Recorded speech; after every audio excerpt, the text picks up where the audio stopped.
పాలన అధికారులు, GPO, licence సర్వేయర్ల నియామకం కోసం సంగారెడ్డి జిల్లా కేంద్రలోని ప్రభుత్వ తారా డిగ్రీ కళాశాలలో ఆదివారం నిర్వహించిన పరీక్షా కేంద్రాలను కలెక్టర్ పి. ప్రావీణ్య పరిశీలించారు.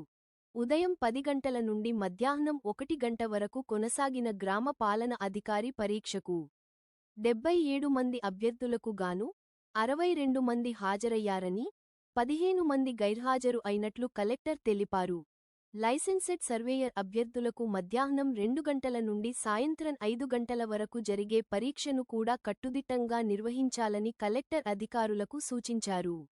కలెక్టర్ వెంట అదనపు collector Madhuri, DRO Padmajarani, ZP CEO Janakireddy, సహాయ సంచాలకులు సర్వే ల్యాండ్ రికార్డు అధికారి ఐనేష్, ఆర్డీఓ రవీందర్ రెడ్డి, పరీక్ష కేంద్రం చీఫ్ సూపర్డెంట్, అధికారులు పాల్గొన్నారు.